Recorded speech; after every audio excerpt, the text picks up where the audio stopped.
with JMU Hall of Famer and someone who knows a hell of a lot about taking it to the house. Joyce breaks a tackle and goes in for a touchdown. Another spectacular run by Delvin Joyce. Delvin Joyce brings his unique perspective to the podcast to break down all things he's seeing about JMU football, with a little help from EPA King Jack Fitzpatrick and Bennett Conlon. Here he goes. He's going to try to beat the punter. He does. He's gone. And that is a touchdown. Welcome into To the House. Look at him turn back and forth. Oh, he broke his ankles. Now he's got an entourage. And he's got a touchdown. Now, here's Delvin Joyce with Jack Fitzpatrick and Bennett Conlon. What's going on, JMU Nation? Welcome to another episode of To the House. I'm your host, Delvin Joyce, the People's Choice. I am joined, as always, by my guy, my buddy, my friend, my pal, my comrade. Hey, how was that? That was four. That was time, good. That right? was good. That was really good, right? My guy, Jack Fitzpatrick, a.k.a. Jay Feezy, a.k.a. the EPA King. What's happening, Jack? How are you doing today on this Sunday? We're recording on a Sunday.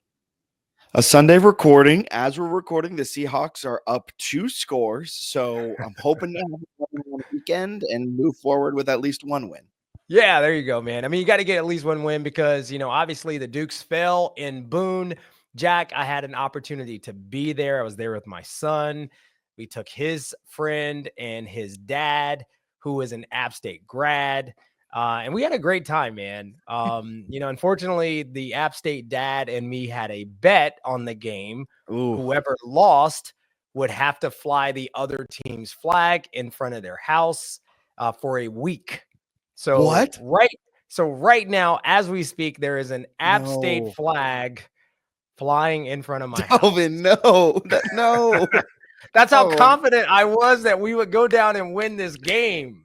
That's you must have been feeling real good going up 14-3, driving to go up 21-3. I imagine the trash talk that was being said in the stands at that point. BetOnline is the world's most trusted betting platform and your number one source for online betting. From the earliest odds to in-game live betting, BetOnline provides you with all the action and the ability to watch the games as they happen. With the largest selection of odds on everything from football, NBA, NHL to entertainment and political props. Head to BetOnline today to get in on the action with America's most trusted site for online wagering. BetOnline, the game starts here. Be sure to subscribe to the JMU Sports News Network so you never miss an episode. We are your exclusive home for To the House with JMU Hall of Famer Delvin Joyce and the JMU Sports News Podcast with Jack Fitzpatrick and Bennett Conlon. New episodes of To the House drop every Monday, and new episodes of the JMU Sports News Podcast drop in the middle of every week. Be sure to subscribe wherever you listen to podcasts and YouTube so you never miss an episode. Well, I mean, the challenge was that, unfortunately, the dad is like a super nice guy. Like he wasn't trash talking because he could tell as a former player that I was a lot more into it than he was, like if App State loses, he flies a JMU flag and he goes about his life. If JMU loses, I fly this App State flag and my week is ruined. But his son was talking crap. You know what I'm saying? Like his 15-year-old kid. And it took everything that I had not to push him into oncoming traffic on the way out of the stadium. But great experience. My son had a blast. It was really cool for my son to sort of get indoctrinated into this rivalry. But, Boone and App State, listen, they had a lot to play for. Obviously, it was homecoming. There were so many storylines, right? It was homecoming. It was senior day, last home game for the seniors in that stadium. Jason Kelsey's in town for no specific reason at all. Like, he's not even from there. Like, the dude is from Ohio. Why are you in Boone, my guy? Right? They need to win their last 2 games to make a bowl game, right? And they were going for their 100th FBS win. So when I saw all these storylines, I was like, crap, man. There's just so much sort of working in their favor. Did you know all that going in? I didn't realize it was their homecoming, but I realized it was their senior day. When I saw Jason Kelsey was there, I was like, all right, it's time to crush his hopes and dreams in this game. I think he said something somewhere I can get into a whole thing about the broadcast in that game. I have a lot of angry thoughts about what happened over the 60 minutes. I'll try not to go too bad on the broadcast because as a fellow broadcaster, I understand that sometimes things aren't whatever. But Jason Kelsey was there, and he he stated that with Patrick Mahomes and his brother Travis, of course, playing in Charlotte today, which they pulled out a 30-27 win over the Panthers.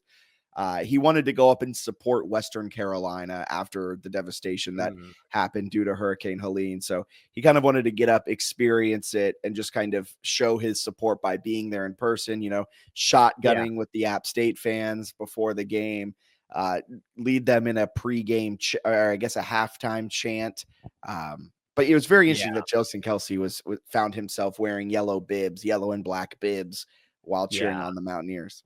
No, and by the way, I thought that was so cool, man. Good for him. Good for the Sun Belt. Cool. Good for App State. Like, shout out to Jason Kelsey for showing up. I thought that was dope.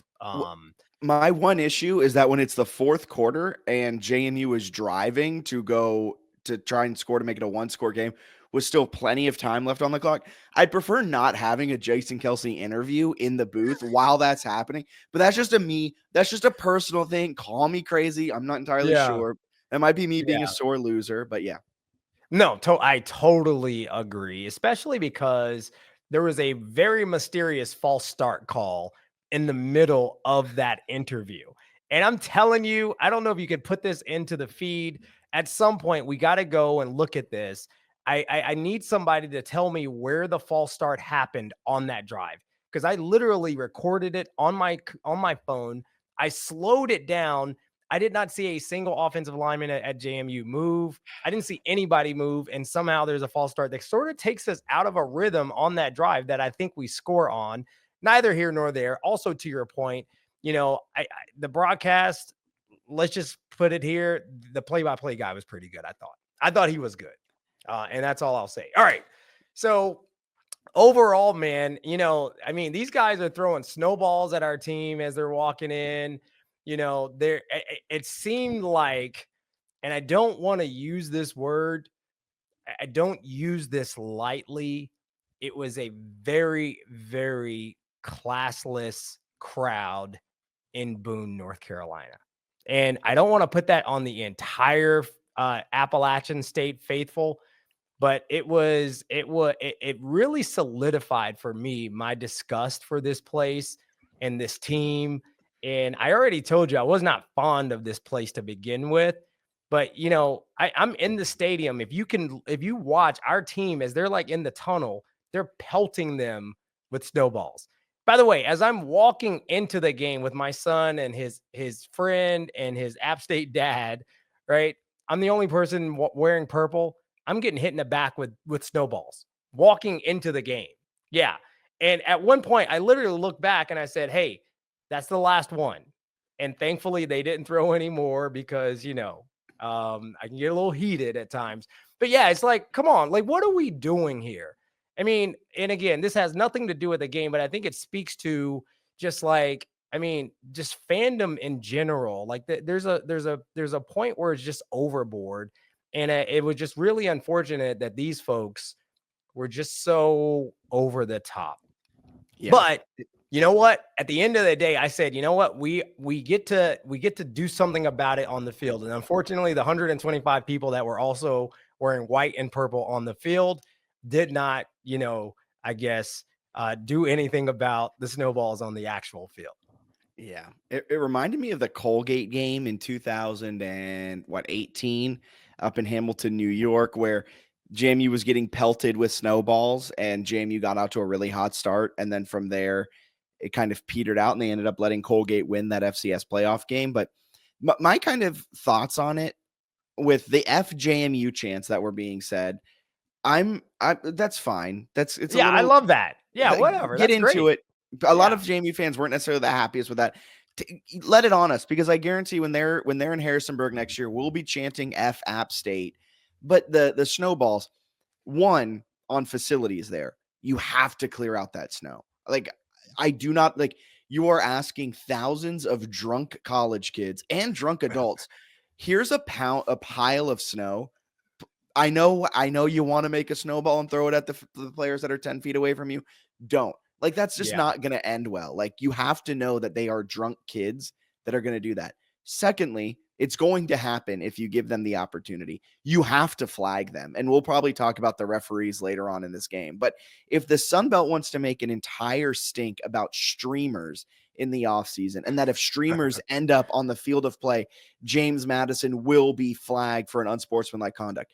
That's all fine and good. But then you have to hold up that same type of talk, that same type of ruling to snowballs. It's just Listen, that's what grinded my gears.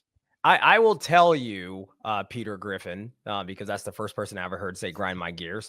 I will tell you that I have to honestly say that I do not believe that JMU fans would have been throwing snowballs at the opposing team. Like, somebody call me crazy. Somebody tell me I'm like nuts. I think one frat dude in the student section would have, like, if you give a drunk frat guy. I get it, but it was everybody. Like, that's the insane part. There were snowballs being thrown on the field in the fourth quarter of the game, right? It's like, all right, hit us with some snowballs at the beginning, but you know what? At the end of the game, stop throwing snowballs. Like, it was just awful, man. Yeah. But anyway, who cares, man? I think, how about this? I think we were super fortunate that we get to play against a team that is 4-5, and that game meant something. Like, we're in November, the team is 4-5. It's a packed stadium. And again, I was excited about this game. I loved being there, irrespective of getting hit with snowballs and how classless that group was, and watching those kids slide down a hill and them showing that on the broadcast like that was a credit to that university. That was not a credit to your university. So stupid. My dear sir, that would not make me want to go to school there.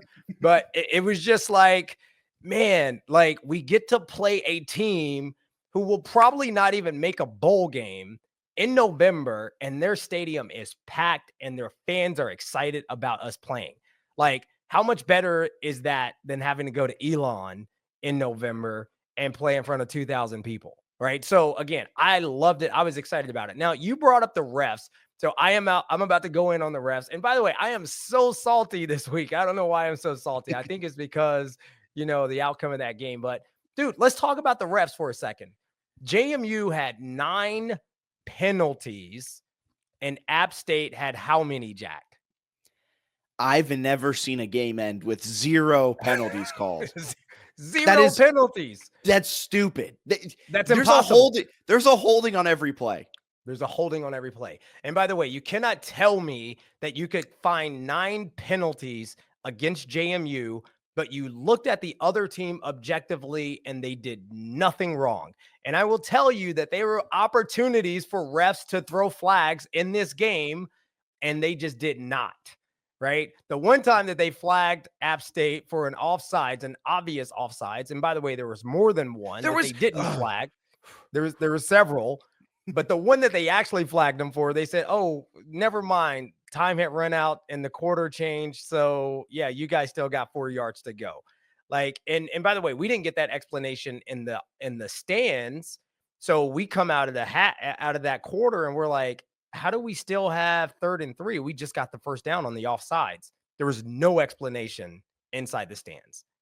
So anyway, Jack, I will say in that defense, because I have never seen this myself in my 46 years of being a football fan and watching football, I have never seen a team not have a single penalty for 60 minutes. So you know what I did? I did some research. Because you know me, I'm a Virgo. I got to find some receipts. So I looked at all 65 games that were played this week in FBS college football. There was 130 FBS college football teams that played games in these 65 games. And guess what? There was actually one other team that had no penalties this week. Do you want to take a guess? Do you have any idea? You're on mute, bro. Charlotte 49ers. Charlotte 49ers. So you also did the research. Is that right? That is right. How did you know? No, you did the research on that. Yes, that's an honest and complete guess. Wow. I mean, that is a great pull. Yes, it was the Charlotte 49ers against the FAU Owls. The Owls only got flagged 4 times.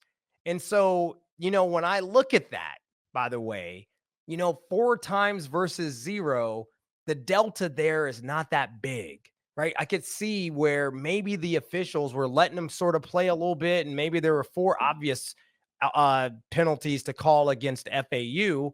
But to say that you found 9 penalties against one team and 0 against the other, that is not possible, sir. Not possible.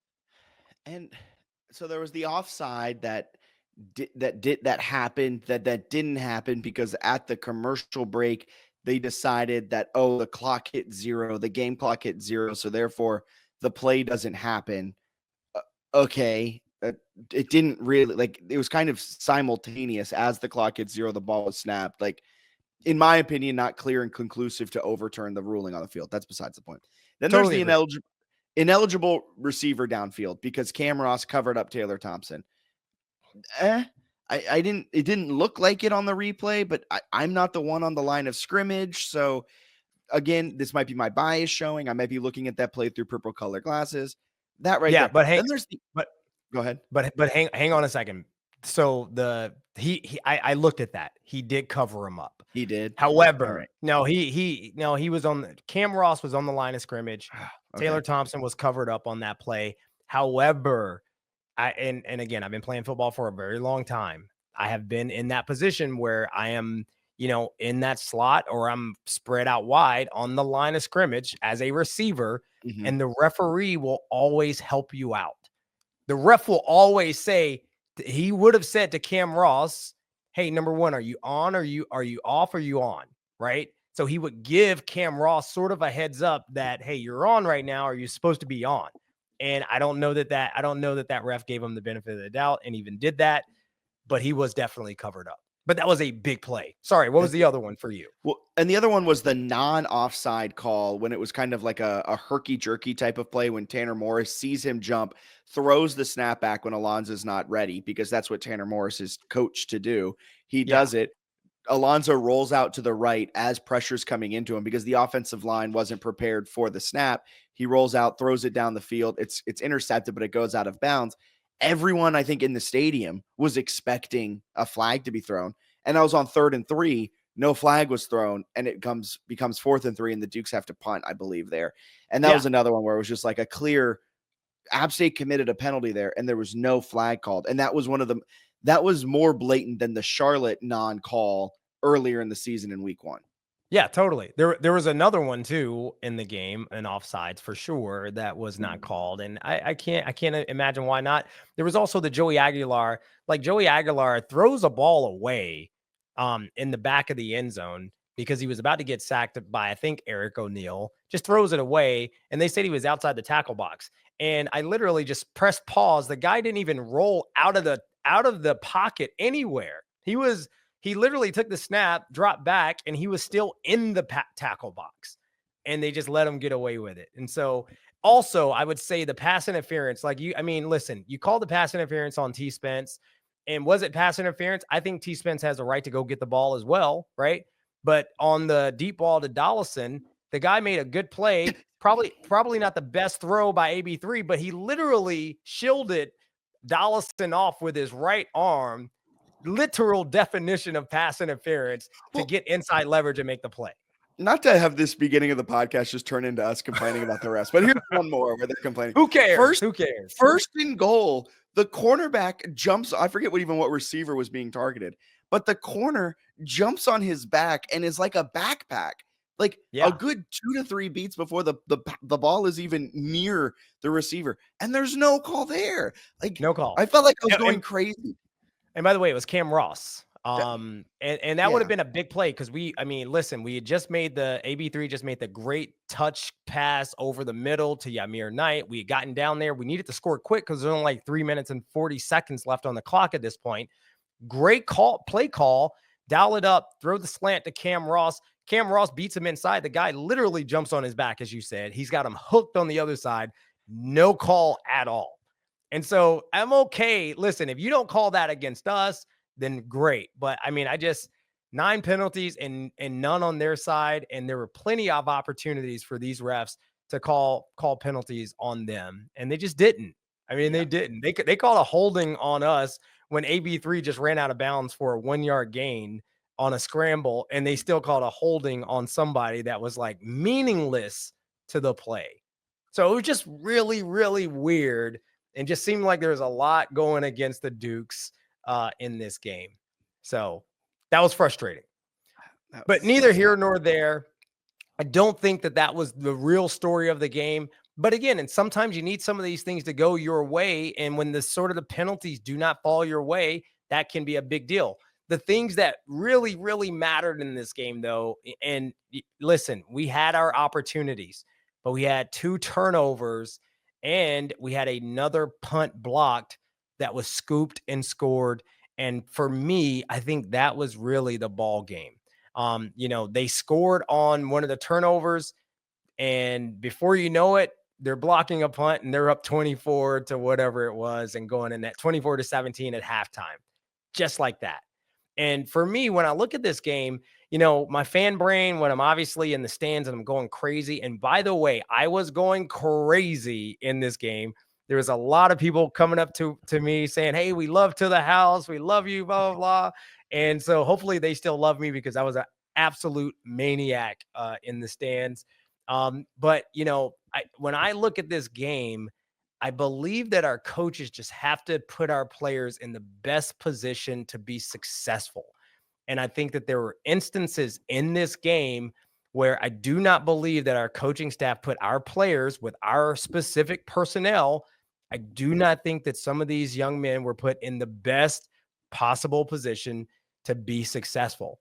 Now, of course, in fairness, the other team also has coaches, and those coaches are trying to take our players out of what our coaches believe is the best possible situation for them to be successful. So again, I know that there is a cat and mouse that goes on here.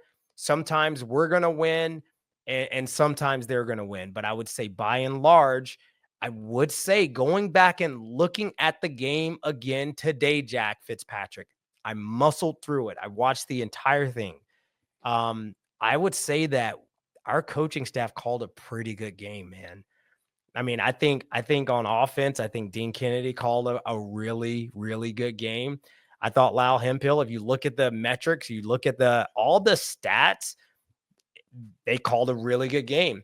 There were just plays that really, really cost us. And again, those are some of those places where I would say on that specific play, maybe you got to put that kid in a better situation. There is no reason why T. Spence is in man-to-man coverage with no help over the top with 1 minute and 40 seconds left in the half, right, and gets beat on a deep ball. There is zero excuse. I don't understand how that even happens. And so, yeah. It happened twice. Chauncey was also in one-on-one coverage with the same receiver with no over-the-top safety. Yeah. And I don't even remember that one. So, I mean, yeah. And I've watched this game twice now, but again, and so, if I were to talk about the offense for a second, I mean, I think we dominated a lot of the actual statistics in this game. We had more first downs than them. We had 22 first downs. They had 17. We had a better third down efficiency than them. We were 6 out of 15. They were 3 out of 13 on third down. Like, our defense at times looked really, really dominant against this team. We had 400 total yards of offense. They had 365. We had 232 passing yards. They only had 216. We had 168 rushing yards. They only had 149. And then we also dominated the time of possession. We held the ball for 34 minutes to their 25. Again, the big difference was the 2 turnovers and the blocked punt. And I'm just going to say the 1 turnover, because on the interception, they didn't score any points. The defense came out and forced them to a 3-and-out. And so, you know what? No harm, no foul on that one. But the turnover in plus territory in that first, was that the second quarter? Yeah, in the second quarter, that's the one that really, really hurt us. Because, Jack, we started out amazing. Was that first drive picture perfect or what? Like, it was That amazing. that first quarter was picture perfect, man. I mean, they were doing what they Yeah. wanted to do. They were getting the ball to Petaway. They were getting the ball to Ymir Knight. They were getting the ball to Cam Ross. They looked electric. They looked unbeatable. And maybe Yeah. that's where we kind of went wrong with it, where I was watching that and I was like, this is about to be an insane blowout. And then all the wheels came off. What have I always told you, Jack? When the first drive looks too easy and looks picture perfect, it's You're game right. over. You're right, Delvin. But when the fan glasses go on, when the fan brain gets turned on, when it's Saturday at kickoff, everything that you've taught me up to this point has gone out the window. Yeah, I know, man. But I mean, that first drive was picture perfect. In fact, I would say that first drive was glimpses of what I believe this team can and will be in the future. And we can talk more about that later. But I just think that that was a perfect execution of a drive, perfectly balanced run versus pass, intermediate routes, power football on the run. And then, we also had the pass play for I think it was our second touchdown. The pass play to Pfeiffer was at the first touchdown. Ooh, That was the second play. one. Yeah, that was the Hell second one. yeah. What a great play. I mean, I- I'm telling you, mm, Dean Kennedy I thought he called a really good game, man. I thought he called a really good game. We just didn't execute at times, but in you can't really put that on OC. inject a quarterback draw play action tight end seam directly into my veins. If we ran that every play of every game, Yeah. I would be upset, but I wouldn't be upset. Yeah. Now, by the way, Pfeiffer, I thought in the stands, it looked like it either looked like AB3 had overthrown him or It that looked like on Pfeiffer broadcast. dropped it. I was like, I think he caught it with like his neck. One hand, Like it he looked caught like. it. Yeah. Yeah. Yeah, it was kind of weird, but I thought it was a really, really good game. And then so we go up 14, what was it? 14-3 at that point, right? Or no, I think we 14 were to nothing. 14-0. Yeah. And then App State comes down. They have an explosive pass play right down the field. Then they break off a nice run. And then Joey Aguilar throws one away, which should have been a intentional grounding that was not called. And then they get a field goal. And it's like 14-3. And I'm like, all right, great. We are in business because we get the ball back. Wayne Knight, who had a really good game, breaks off a 17-yard run to start the drive. Then the next play is a 5-yard run to Wayne Knight. Then the very next play is a 4-yard run to Wayne Knight. And then the next run is a 1-yard run by Wayne Knight to get a first down. And then for some reason, inexplicably, the circus comes to town. Right. And, I have a saying in my business. I say this all the time, right? Simple sells, sexy backfires. And, it seemed like, we had this really good drive going. We just ran the ball down their throat, power football. We're finally in plus territory. We look like we're going down to score again. And by the way, if we score there, it goes to 21-3. And I think the crowd is done. Jason Kelsey and everybody be damned. Right. But for some reason, it looked like we ran some sort of direct snap to Petaway flea flicker thing that ultimately ends in a sack strip fumble of AB3 from his blind side. And that's when the wheels came off. So, what do you know about that play? What did you see on that play? I saw what you saw, flea flicker, that the mesh point was not done well, and it resulted in a fumble, which Petaway then scooped and then still decided to stick with the flea flicker. And then Alonzo was still sticking with the deep pass and results in it getting And it was stripped there. back. It was there. I think OD was there. OD had the guy beat if he could have gotten the pass off. And it just was tough. Like in that moment, like things are happening so quick. You're not really thinking, it's all instinctual. You see that you have the guy there. You don't feel the backside pressure bearing down on you. I have mixed thoughts. Like if that hits, we're sitting like, wow, what a gutsy play call on 1st and 10 to bust the game wide open. But like then it doesn't hit and you're sitting there and you're like, you had just run 6 successful runs. Why are you getting away from the run game at this point? And I'm someone who's I've been pounding my chest this entire season. Run the ball more, run the ball more, run the ball more. It's working. It's your bread and butter. It's what you're getting 6 yards a carry. in that spot, I don't hate going to the flea flicker, because if you're coaching scared, if you're a coach at that point where you're like, I don't want to do the flea flicker in case it gets strip sacked, you're already losing the game. Much like the 3rd and 3 later on in the game in the fourth quarter that was open and they just can't hit it. Some of my group chats were upset that they called that play, but I loved that play call. You just didn't convert. No, not the hook and ladder. That was stupid. That was a 2-yard gain on a freaking hook and ladder. That was stupid. There was a 3rd and 3 where it was an OD just go ball, and OD beat the corner on a 1-on-1, and Alonzo overthrew it by about 1 or 2 yards. And it was on 3rd and down. It was 3rd and short. You've been running the ball exceptionally well, but in that moment, it was there and you just didn't hit it. And it's much like the flea flicker. It was there. You just didn't hit it. So like, you can question everything, kind of like what you were saying earlier. Dean Kennedy called a good game, just the execution wasn't there, which feels like the same thing that we've said. We've copied and pasted from the ULM game, from the Southern game to this game, even the ODU game, where it's just like, they were there, the plays were there, they just didn't execute. And at what point, and this is a question I'm kind of throwing back to you, Delvin, here. At what point is that execution, that lack of execution, from what it seems like, from what the coaches are telling us in these post-game press conferences, at what point does the lack of execution fall on the players? And at what point does it fall on the coaches for not having them ready to execute? Well, and that's what I was going to say. I mean, I think our coaches understanding our personnel at this point in the season, we're 11 games in. Yeah. So they have to be really, they have to have a great understanding by this point of what our personnel can actually do.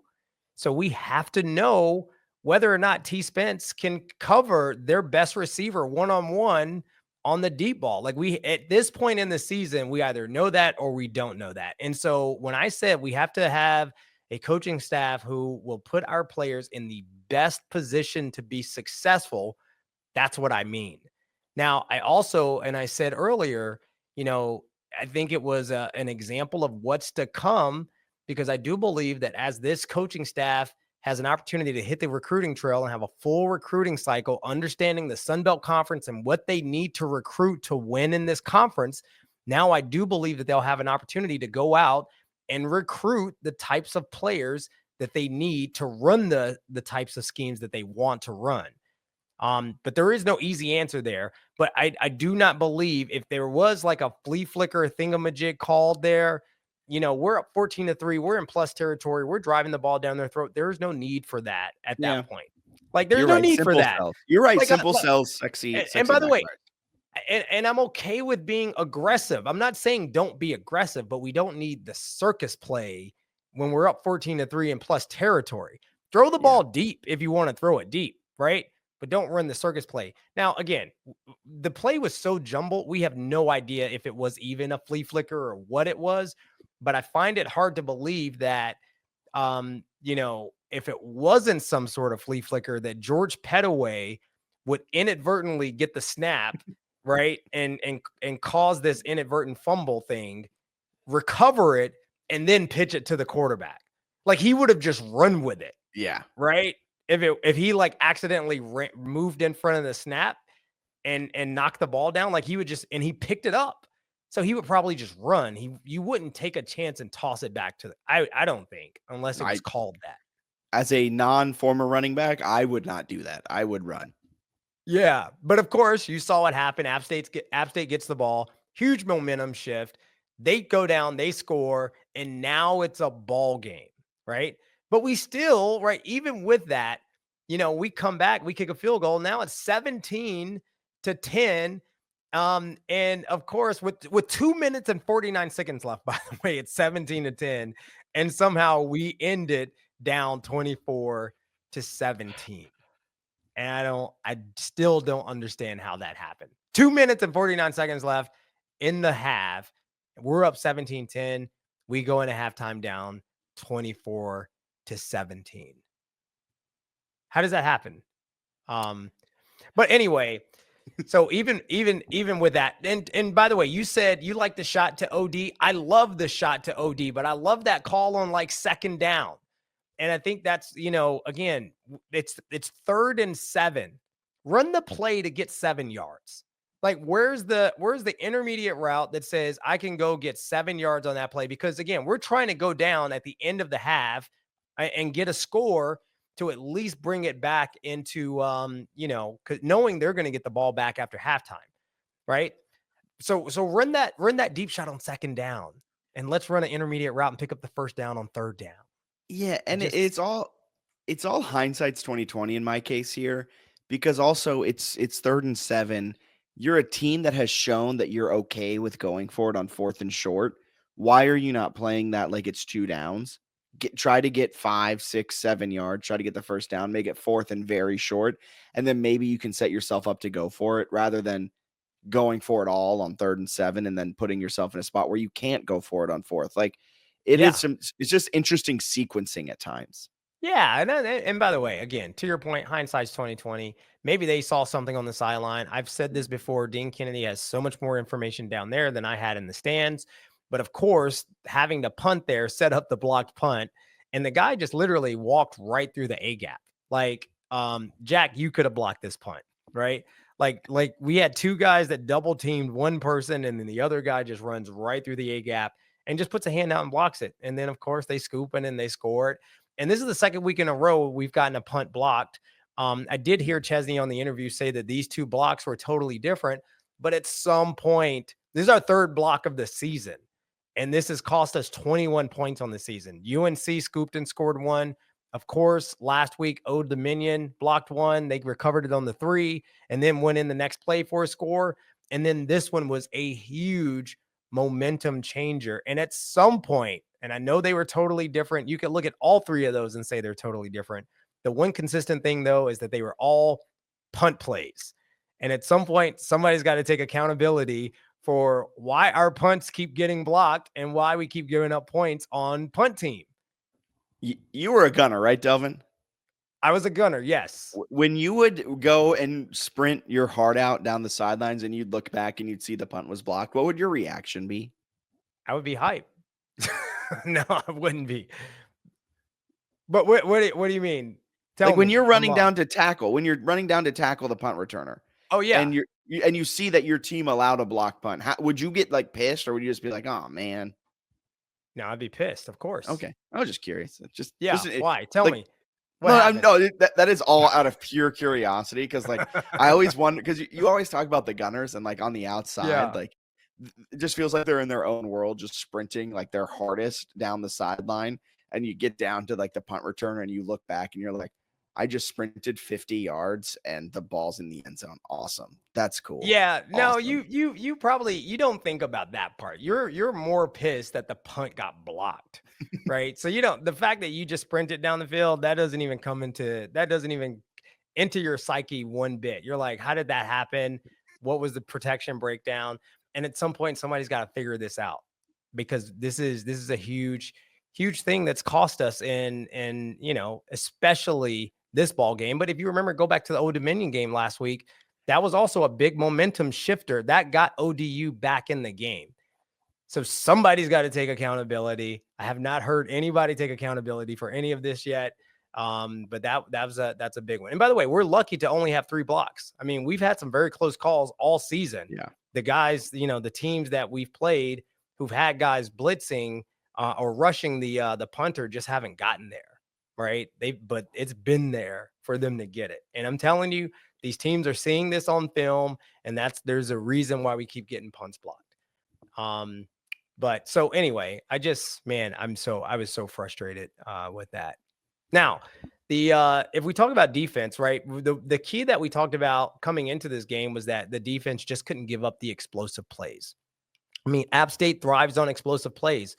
When we eliminated the explosive plays, our defense absolutely dominated App State outside of like 1 or 2 plays, right? And by the way, in the first quarter, they only had 11 total yards of offense. It was a very, very, very good game. I think our defense was playing inspired. We had some 3 and outs to start. We also got to Joey Aguilar several times, sacked him, forced him to make some, tough throws, and, did a really good job. But it was the explosive plays that cost us. So, Yeah. I mean, do you have any grades or any EPA stats or anything for us to help us understand how we lost this game in such a dominating defensive performance? Funny you ask that because I just pulled up here their explosive play rate. App State had 7% of their plays in this game be explosives, which was 4 of their 73 total plays. 3 explosives when passing, 1 when rushing, and I believe the 1 rushing one came on that near in the fourth quarter when it was kind of like a must-stop situation. They busted a few for big plays. Their EPA per play without explosive plays was abysmal. Like they were negative 0.31 EPA without explosive plays. So you take out the outliers and JMU's defense shut them down. But because they were able to generate, albeit 4 explosive plays all game, that is a big reason, and plus a blocked punt. That's the reason why they were able to win this game. You win it by 14, but you take out some of the big plays, and JMU had the more consistent game. But when you allow a block punt for a touchdown, you allow a 60-yard pass over the top for a touchdown all before the end of the half. That's what's going to end it for you. And I crunched some numbers, and the middle 8, which is the 4 minutes before halftime and the 4 minutes after halftime, coaches like to call that the middle 8, the part of the game where you don't necessarily, there's not a quarter to define it. There's not a lot to define it, but coaches will sometimes point to that as where you win and lose a game. That's kind of where that is where JMU lost this game. The 4 minutes before halftime, you let them score 14 quickly. You go down 24-17, and then you can't answer back coming out of that halftime break. And their EPA, their success rate on offense was just downright bad. And that hurt them so much. And that's where this game was kind of lost. Yeah, I mean, the defense forced 2 3 and outs coming out of halftime. It's just that we didn't get the ball down the field and score. Exactly. Yeah. Now, again, after that first 3 and out, we did drive. We had a really good drive down the field. Again, I thought, it was just a weird thing to see because play calling wise, we were running the ball very effectively. I thought George Pettaway ran the ball really, really well in this game. Like I saw him run downhill. Still needs to lower his pad level a little bit, but he was running downhill. Nice chunk 7-8 yard gains. And then we go down and get a field goal. We kick off to them. Defense forces another 3 and out. And that's where we had to get an opportunity to score. But I thought Emmanuel Bush, I thought he played a really good game. I thought he was key to sort of shutting down their run. And then he goes out of the game later in the game for some plays here and there. And that's when they made some of their bigger runs. Because there was nothing in the middle of that defense on the ground while Bush was in the game. I mean, the dude was literally clogging it up. Even when he was out of the game for some plays, I feel like guys stepped up and played really well. I feel like 95% of the time, and this is where it gets weird, Jack, because I think this was true on offense and defense. I think 95% of the time, our guys were in perfect position to make plays, and they actually did make plays, but it was the 5% that cost us. It was the 5% that botched flea flicker thing on offense, the let the guy throw it over the top, down the field with 1 minute and 49 seconds left before the half. Like those things are what really, really cost us. And so as a fan, objectively, I'm looking at this game and I'm like, we are absolutely the better team. But we lost the turnover margin for the first time. We gave up a blocked punt. And while the stats say we were the better team, while my eyes tell me we were the better team, they made the bigger plays and they made them when it counted. And they also had 0 penalties in the game. So it's man, I don't know what to say. I don't know what to say about this game. I've called a lot of soccer games over my broadcasting career, right? And a lot of times when you're calling soccer games, they end up being where, maybe not a lot of times, but a good amount of times, the team that is out shooting the other team actually isn't winning, but they're dominating the game. They're dominating the flow, but they just didn't do what was necessary to win a game, which is very much what felt like JMU did. They were dominating that game for stretches. They were the better football team. But at the end of the day, that doesn't matter. It does not matter who was the better team based on your eye test. It doesn't matter who outgained them or outpossessed them. It doesn't matter because App State won by 14 points. So Yeah. it just felt like that type of game where it's just like nothing matters but the scoreboard. And it felt like JMU, not that JMU was playing to pad stats or anything like that. That's not what I'm saying. But like, it felt like App State was playing to win a football game and JMU was playing a football game. And I know that's like a really weird way to say it, but it's kind of how it felt. Yeah, it felt like App State had more to play for. Like it really, Yeah. it felt like they were playing like they had something more to play for. And by the way, I think our kids played their hearts out. Like, Yeah. I mean, I'm telling you, man, I was there. I saw it. I saw these kids competing all the way until the end. And I was very, very proud of that. But it just seemed like App State had a little more inspiration, and that comes with that home crowd too. Like that's why, like literally, we're not supposed to be able to go into Boone, into Kid Brewer Stadium and win a football game. We're not supposed to be able to do that. They're also not supposed to be able to come into Bridgeforth and win a game. That's not supposed to happen. But going back to what you just said, dude, at halftime, we had 265 yards, total yards to their 206. They had 25 yards rushing. We had 113. This is at halftime, but we were down by 7, right? We had 19 minutes and 21 seconds time of possession. They had 10 minutes time of possession at halftime. We're down by 7 points. So it was just a weird game. And, you know, I do believe, again, I think our kids played hard. I was really proud of the way they played. I thought they competed. I didn't see any give up at any point during that game, especially at the end. And, you know, there were some people that had some exceptional performances. I thought Eric O'Neal played his heart out again. Again, I thought Manny Bush played really well. I thought Torres Jones played. I mean, you know, we had a lot of guys that just played really well. We deserved to win the game, but App deserved it more. And that's all I have to say. I can't say anything else about this game. Yep. I'm glad Eric O'Neal had a good game after he was acting like a leashed up dog pregame, but that's besides the point. Oh yeah, I didn't see that. I missed that. I'm glad I missed it. There's a silver lining to it all. What's that? Kind of. You got Marshall coming to town. You can finish out the year at home, throw an exclamation point down, compete for try to get 10 games. I will say this as a fan my entire life. I've never played the game. From the outside looking into it all, I've been a media member my entire life. My entire career. It is a bummer that we're going into the final game of the season at the FBS level, and for the first time ever at the FBS level, we're not. And I know the last 2 years we technically weren't playing for the East, but we're not playing for the East. That is a real bummer. That's what that game meant for JMU, and they dominated it. They weren't able to pull it out. App State gets the win, a much needed win, a much deserved win. Good for them. They're now one step closer to being bowl eligible, and they got a big test this weekend. I hope App State becomes eligible at this point because it makes that loss look.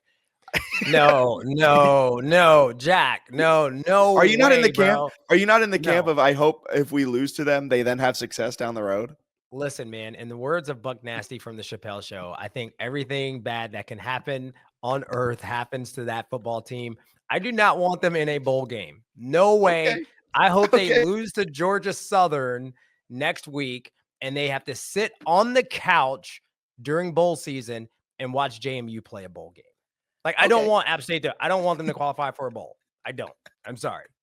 I love your hatred for crap. I'm telling you, I don't want this team to have any success anywhere.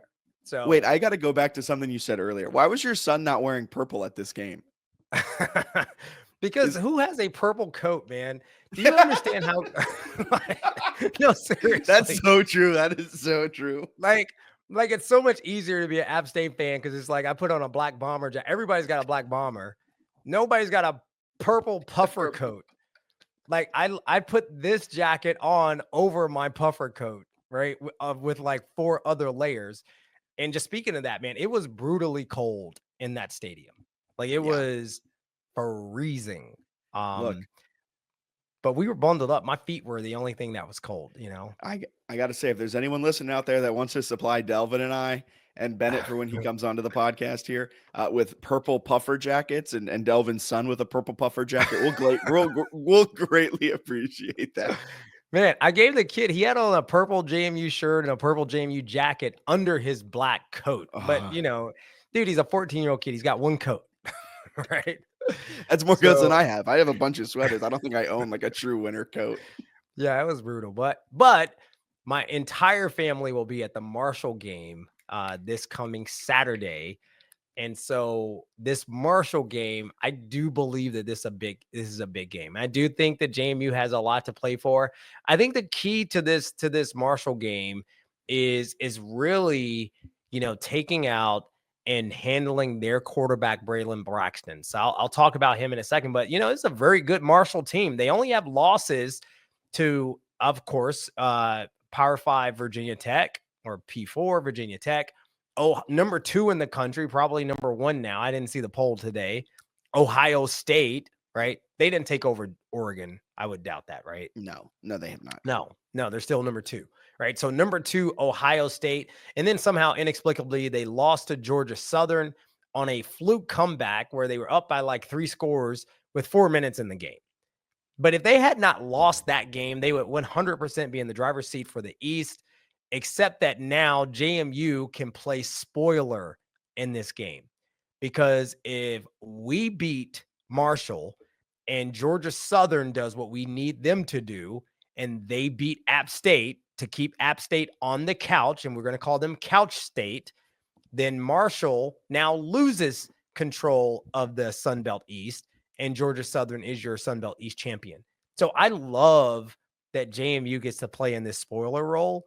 I think that Marshall's probably a better representative of the East in that Sun Belt championship game. So let's do it both ways. We beat Georgia Southern, or we beat Marshall, right? And now it doesn't work. Yeah, Georgia Southern's got to beat App, period. Right? Yeah. Georgia Southern's got to beat App. So anyway. If Georgia Southern loses, then it's Marshall. Yeah, that's right. By the way, I also want to say that we beat the Sun Belt East champion, right? Like I still think there's some value in that for us. I'd rather say that than say App State's bowl eligible. That's a good point. That's a valid point. Yeah. So let's go beat Marshall. But unfortunately, if we beat Marshall and Georgia Southern beats App, then App's in a bowl. Or if App beats if App beats Southern, yeah. Yeah, if App beats Southern, which is the only way that Marshall can still make the Sun Belt Championship if they lose. Beat them, right? Yeah. They need Georgia Southern to lose, which means App would win that game, which means App's in a bowl. And I'm going to tell you, man, my disdain for App far exceeds my desire to say that we beat the Sun Belt champion Marshall. I have a I was just saying this under my breath with Eva right next to me while we were watching the game. And every 5 minutes, I think I would just say under my breath, I hate App. I just randomly would come out, and she would kind of look at me like, is everything okay? And I would just look at her and be like, everything's fine, but I need you to know that I hate App. You know, I was just thinking about this in my head just now as you're saying that. Like, do I hate App enough to not want to beat Marshall, right? So that a Georgia Southern victory still puts Marshall in the Sun Belt Championship, right? Do it am I that down on it? But I still will always root for the Duke. So I need JMU to go out and beat Marshall. Now, again, I think the key is Braylon Braxton, because that's been the story of their season. Like, this guy did not start the season as their starter. They started a guy named Stone Earl. And then I think Braylon Braxton took over for Stone Earl in their matchup against App State. And Braylon Braxton does nothing less than go out and hangs 52 points on App State in that game, where he rushes for 140 yards. So we've got our hands cut out for us with this guy, because he is a run pass threat. This past week against Old Dominion, where they won against, as we know, a very scrappy Old Dominion team. They beat them by 7 points. They beat them by a score, but Braylon Braxton went out and he led the team in rushing and passing, of course. He had 210 passing yards. He had 140 rushing yards, and he threw for 3 passing touchdowns. Ironically, Old Dominion's quarterback also led the team in rushing. So Colton Joseph, as we know, had 227 yards passing, but he had 158 yards rushing. He had 1 passing touchdown, 2 rushing touchdowns, and a long run of 39 yards. And so, again, I think that there's another opportunity there for AB3 to have that kind of, sort of run pass threat game against this Marshall defense, which by all accounts, we thought that that would be the strength of this Marshall team coming in, their defensive line, their ability to stop the run. But the reality is there have been teams that have really run the ball very, very effectively against this Marshall defense. So you and I made a call last week, Jay Feasy. We said that Wayne Knight would have 100 yards rushing against App. George Pettaway would have 100 yards against App. And we said AB3, or I said AB3 would have plus 70 in the running game. I mean, it was there, right? It was there. We just got behind and we had to start throwing the ball a lot more. But the rushing prowess, if you look at our team over the last couple of weeks, the rushing game has improved substantially. Yeah.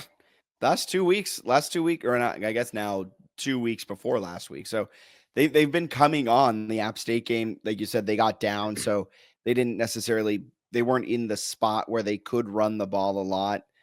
So their numbers weren't as gaudy. But there was at one point, Wayne Knight had, I think, 7 carries for 56 yards. He finished with 12 for 61. Pettaway went 12 for 82. Pettaway is just a steady Eddie as they come.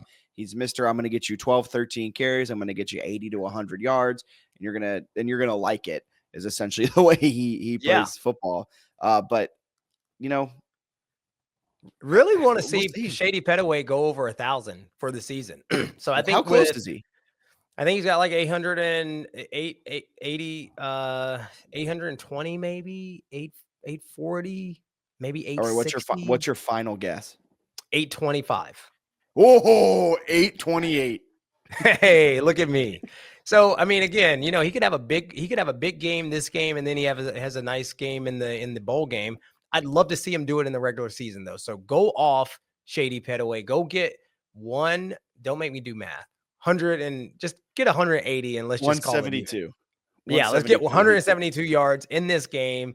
If they give him 24 carries, I think he does it, right? He's averaging 6 yards a carry. Yeah. So, we shut him off at 12, 13 carries a game, but, give the guy 24 carries. I think he goes over 170 for the game.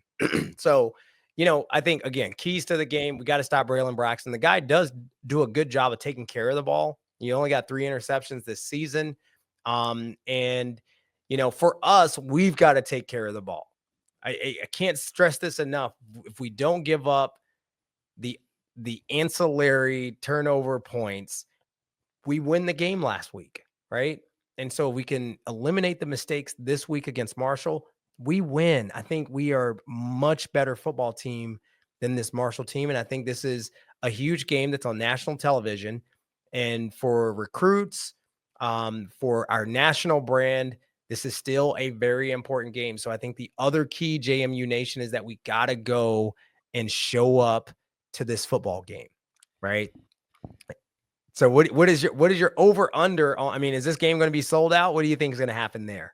Look, I'm Mr. Don't expand Bridgeport. That has become my thing, whether I like it or not.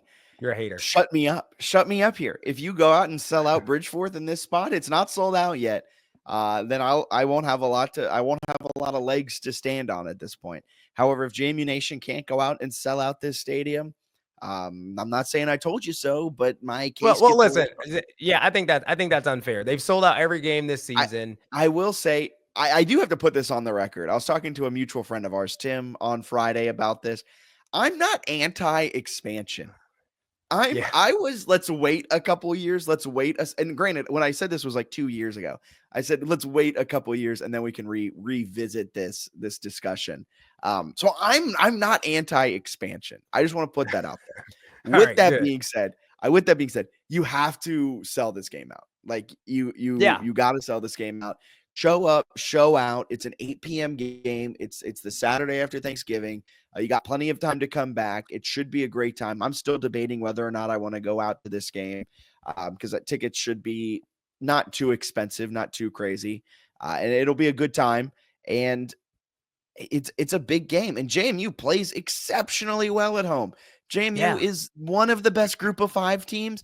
If they only played at home, they are probably a college football playoff team if they never left Bridgeforth.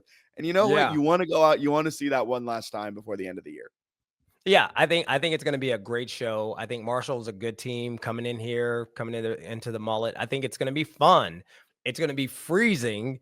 It's 8:00 at night, but I think it's going to be a really cool game.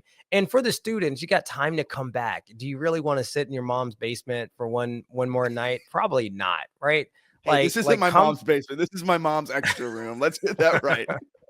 Well, not you specifically, but yeah, come back to the Mullet. Let's make it. And by the way, I think that, a 9-3 season is a bigger deal.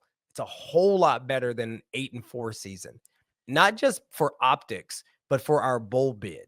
So the bowl that we're going to get as a 9-3 regular season team is totally different than the bowl that we get as an 8-4. And JMU Nation, if we want to go to a very fun bowl that also makes our school a ton of money, then we need this one, which means we need everybody to show up and show out. All right, Jack, we're getting late. It's time for What You Talking About, Willis. What you talking about? What you talking about? What you talking about? What you talking about, Willis? All right, so I got this random tweet. I think it's some guy that writes for Fox College Football. Maybe he's just a random dude, but he's verified. So I stole his tweet. It's from a guy named Aaron Torres, at Aaron Torres, at Aaron Torres. He says, Charles Woodson had 11 total catches in his Heisman season. Travis Hunter just caught his 11th touchdown pass this year. Just give the man the damn Heisman already. And I got to say, Aaron, what you talking about, Willis? Like, I love Travis Hunter. I think Travis Hunter is a phenomenal athlete. I love the story. I think the guy's probably a better basketball player than he even is football player. But just the fact that he's going both ways right now does not make him a better Heisman candidate than our guy, Ashton Jeanty.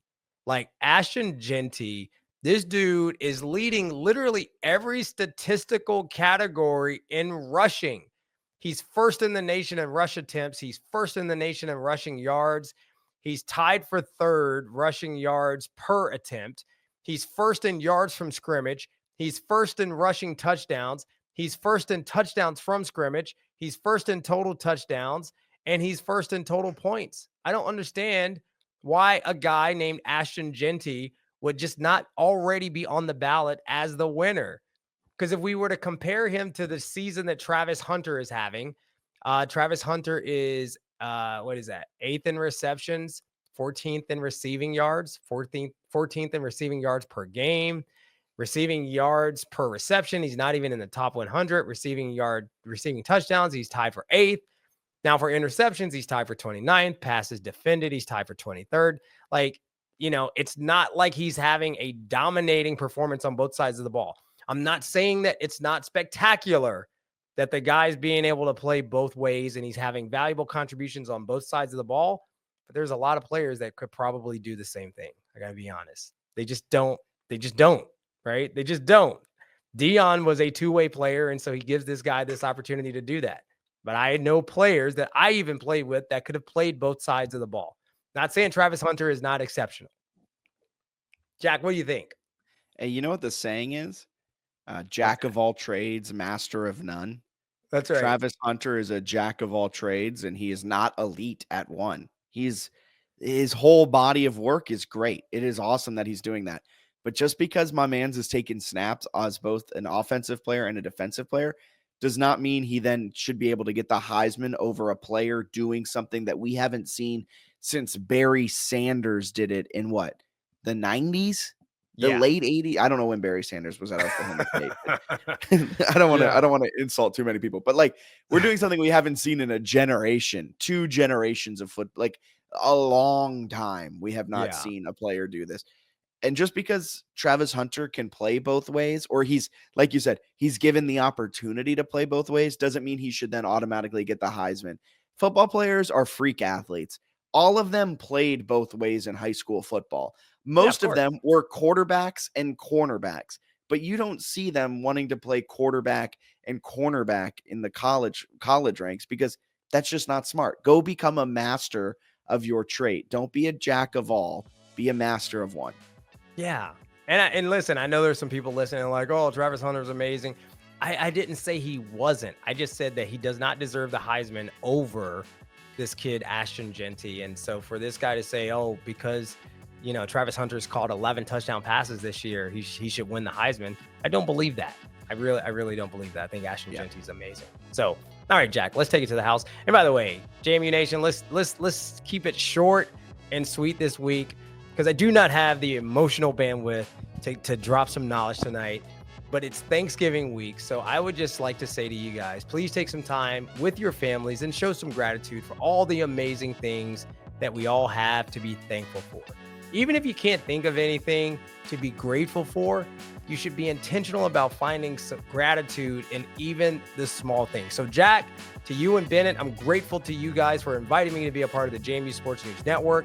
And JMU Nation, I am so thankful to all of you for tuning in each week. So I hope you guys have a wonderful Thanksgiving break with your families.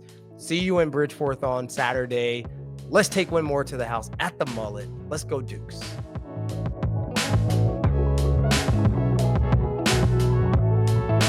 To the House is part of the JMU Sports News Network. New episodes of To the House with JMU Hall of Famer Delvin Joyce drop every Monday, and episodes of the JMU Sports News podcast drop in the middle of every week. Subscribe to the JMU Sports News Network wherever you find your podcast and never miss an episode.